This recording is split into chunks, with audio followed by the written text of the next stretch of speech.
ना तो जूनियर बच्चे जो होते हैं, अगर उनको मोदी जी को देखना या देश के प्रधानमंत्री को देखना, वो उनके लिए बहुत बड़ी बात होती है। वो एक मेडल के समान होता है हमारे लिए। लोग तो क्या, कोई अच्छा बताएगा कोई बुरा बताएगा, लेकिन सामने से हमें पता लगा कि वो बंदा किस लेवल का है, या कैसे वो बात करते हैं, या कैसा उनका बिहेवियर है एथलीट के साथ में। सबसे पहले तो जो मुझे एक पर्सनली अच्छी चीज़ लगी थी वो कि हमें फील ही नहीं हुआ कि वो प्राइम मिनिस्टर हैं। मतलब मैं बता रही ना, जैसे फैमिली का जैसे होता है, उस दिन तो मेरे को ऐसे बिल्कुल ही फील नहीं हुआ कि मैं प्राइम मिनिस्टर जी के साथ में बैठी हूँ। वो थे और मेरी फैमिली के लोग थे, कोई भी नहीं था।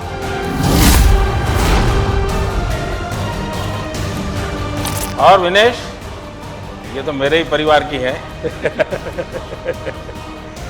क्या बेटा, बहुत तुम गुस्सा आ गया, तुम्हें अपने आप पर गुस्सा क्यों करते? उनको इतना भी पता है कि मेरे को गुस्सा आता है, तो समझिए ना कि पर्सनली वो कितना एक एथलीट के बारे में वो जानते हैं या इंटरेस्ट लेते हैं जानने के लिए कि वो कैसा है, एज ए ह्यूमन बीइंग कैसा है। जब इंडिया का प्राइम मिनिस्टर आपके बैक के पीछे खड़ा है और बोल रहा है कि आप डरो मत या आप घबराओ मत, हम आपके साथ में खड़े हैं, डिसपॉइंट मत हो, कभी नहीं, कभी हार गए तो कभी जीत गए, आप हार गए तो हम आपके साथ आज भी हैं, तो वो जो छोटी सी बात होती है ना, हम आपके साथ हारने के बाद भी, वो चीज़ मोटिवेट करती है।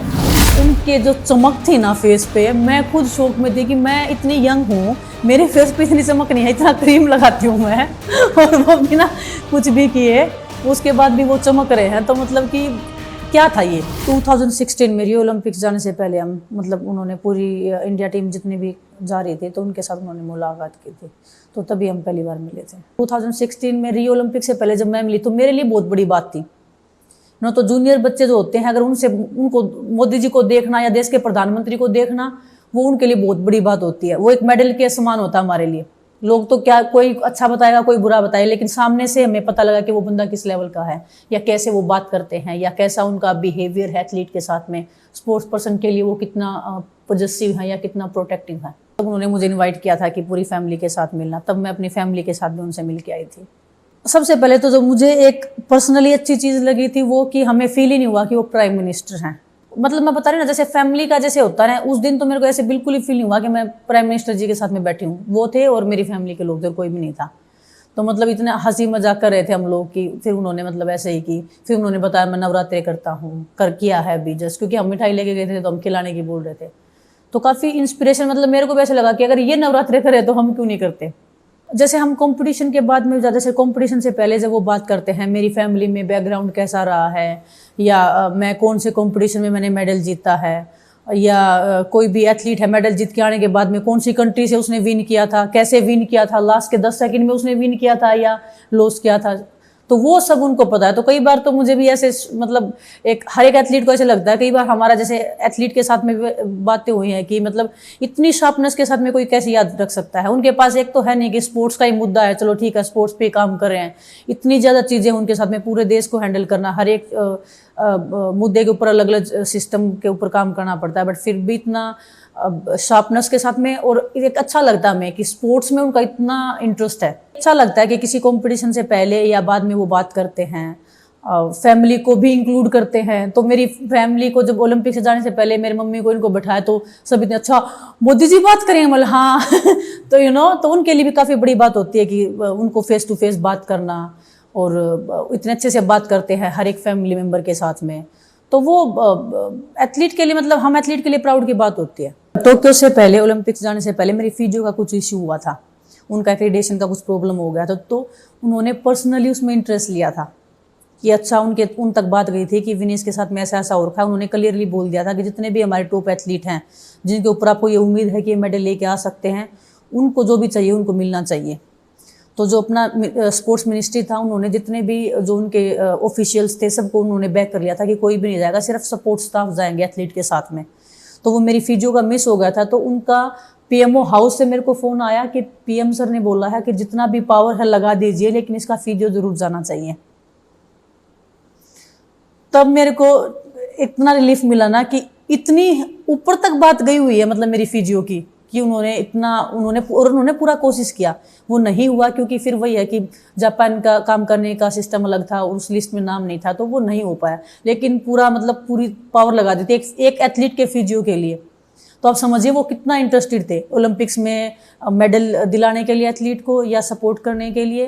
उनको इतना भी पता है कि मेरे को गुस्सा आता है, तो समझिए ना कि पर्सनली वो कितना एक एथलीट के बारे में वो जानते हैं या इंटरेस्ट लेते हैं जानने के लिए कि वो कैसा है, एज ए ह्यूमन बीइंग कैसा है। ओलंपिक्स के बाद में उन्होंने बोला था कि गुस्सा मत करो और इतना हताश नहीं होना चाहिए। तो काफ़ी वो चीज़ें काफ़ी ऐसे टाइम पे मेरे साथ हुई थी कि मैं जहाँ पे मेरा लाइफ का एक ब्रेक पॉइंट था कि उसके बाद मुझे नहीं पता क्या होना है अभी, इसके बाद मुझे क्या करना है। जब इंडिया का प्राइम मिनिस्टर आपके बैक के पीछे खड़ा है और बोल रहा है कि आप डरो मत या आप घबराओ मत, हम आपके साथ में खड़े हैं, डिसपॉइंट मत हो, कभी नहीं, कभी हार गए तो कभी जीत गए, आप हार गए तो हम आपके साथ आज भी हैं, तो वो जो छोटी सी बात होती है ना, हम आपके साथ हारने के बाद भी, वो चीज़ मोटिवेट करती है कि चलो ठीक है। मतलब अगर देश का प्रधानमंत्री आपके पीछे खड़ा हारने के ऊपर भी, फिर हमें क्या चाहिए। जब मैं हार के आई थी तो जीतने वाले तो पहली बात तो हमें यही विश्वास नहीं था कि हारने के बाद हमें बुलाएंगे, क्योंकि कभी भी ऐसा हुआ नहीं था कि हारने के बाद आपको बुलाया गया है। बट हारने के बाद भी मेरा लिस्ट में नाम था। स्पेशल पीएमओ हाउस से फ़ोन आया था कि आपको आना है, तो मैं गई। फिर काफ़ी डिफ़िकल्ट टाइम था मेरे लिए, बट सर ने मतलब एक लाइन बोली थी उस टाइम पे कि हार को दिल में बसने मत दो, जीत को सिर पे चढ़ने मत दो। वो जीतने वालों के लिए भी वो लाइन थी, हारने वालों के लिए भी वो लाइन थी।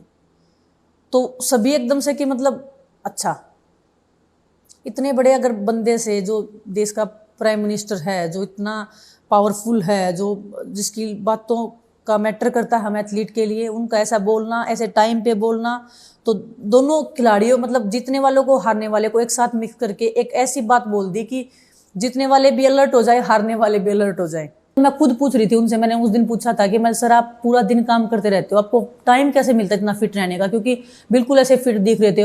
और उनके जो चमक थी ना फेस पे, मैं खुद शौक में थी कि मैं इतनी यंग हूँ, मेरे फेस पे इतनी चमक नहीं है, इतना क्रीम लगाती हूँ मैं और वो बिना कुछ भी किए उसके बाद भी वो चमक रहे हैं। तो मतलब कि क्या था ये, वो अपना हेल्थ का डेफिनेटली बहुत ध्यान रख रहे हैं। और इतना बिजी शेड्यूल में से टाइम निकालना बहुत डिफिकल्ट होता है, क्योंकि हम एथलीट को पता है कि हम कैसे फिटनेस मेंटेन रखते हैं अपना, कितना हार्ड ट्रेनिंग करना पड़ता है फिटनेस मेंटेन रखने के लिए। पहले कभी इतना चेंज नहीं देखा था। अब जितना हमारा फैसिलिटीज़ है, जो इक्विपमेंट्स हमें मिल रहे हैं पहले के कंपैरिजन में, तो मैं खुद मतलब बच्चों को बोलती हूँ कि इससे ज़्यादा तुम्हें और कुछ नहीं चाहिए। अगर इसके बाद भी अगर कंप्लेन करोगे कि हमारे पास सुविधाएं नहीं है, तो फिर वो बेवकूफ़ी वाली बात है। इतना अगर कुछ मिल रहा है, अब पहले जैसे हमारे पास एसी हॉल नहीं था, अभी एसी हॉल हम ट्रेनिंग कर रहे हैं। और कोई भी कंपटीशन होता है, कुछ भी होता है, अगर किसी भी एथलीट को प्रॉब्लम होता है तो प्रधानमंत्री जी खुद इंटरेक्ट करते हैं मतलब एथलीट के साथ में कि आपको प्रॉब्लम हुआ तो क्यों हुआ, तो उनकी नज़र है हम पे। और किसी देश के प्रधानमंत्री की अगर एक एक इंडिविजुअल एथलीट पे जो देश को रिप्रेजेंट कर रहा है, उनको होप है, उनके ऊपर अगर वो विश्वास जता रहे हैं या उनको बैक कर रहे हैं किसी भी चीज़ में, तो वो मैंने तो कभी देखा नहीं। अभी जितने भी कंपटीशन अभी बच्चों को मिलने लगे हैं, जैसे पहले हमें सिर्फ 2 कंपटीशन मिलते थे, एशियन चैंपियनशिप और वर्ल्ड चैंपियनशिप। अभी रैंकिंग कंपटीशन में भेज रही है हमारी इंडियन गवर्नमेंट, जो भी है फेडरेशन है। अब इंडिया में ही रैंकिंग कंपटीशन होने लगे काफ़ी। अंडर 15 हो गया, अंडर 14 हो गया, अंडर 17 हो गया, इतने कंपटीशन मिल रहे हैं। तो इससे पहले इतना चेंज मैंने देखा है। और अभी मैं ओलंपिक्स का रिसेंटली, क्योंकि मैंने 2 ओलंपिक खेले हैं तो मेरे को एक्सपीरियंस पता है। जब मैं रियो में गई थी तब वो माइंडसेट एथलीट का ये था कि हमें ओलंपियन बनना है। वो जो पॉजिटिव इन्वायरमेंट जो एथलीट में आया ना, जो पॉजिटिव माइंडसेट जो हम एथलीट का बनाया कि ओलंपिक में आए हैं तो ओलंपियन बनने के लिए नहीं, मेडल लेके आने के लिए, तो वो डेफिनेटली हमारी गवर्नमेंट का बहुत बड़ा हाथ है उसमें। बैक करने वाला सिस्टम मिला हुआ है, जो टॉप स्कीम है। ओलंपिक से पहले मैं पूरा यूरोप में मैं ट्रेनिंग के लिए गई हूँ, मैं कंपटीशन में गई हूँ, हर एक चीज़ में मेरे को कोच चाहिए, मेरे को फिजियो चाहिए, या कुछ भी मतलब कुछ भी, वो सब मेरे को मिला है। तो वो टॉप स्कीम जो रियो के बाद में जो उसमें चेंज आया ना, जो सिस्टम में जो लोग बैठे हैं अभी स्पोर्ट्स को सपोर्ट करने के लिए, वो देख के अच्छा लगता है कि हाँ, कि जिस चीज़ को हम इतने सालों तक मिस कर रहे थे या हम बोल बोल के वो कर रहे थे, वो उस पर सुनवाई हो रही है, उस पर रिएक्ट कर रहे हैं लोग, उस पर काम हो रहा है। वो स्पोर्ट्स के लिए ज़रूरी था। और वो भविष्य मतलब अगर मैं बोलूँ कि उज्जवल है, तो डेफिनेटली उसमें कोई गलत बात नहीं होगी।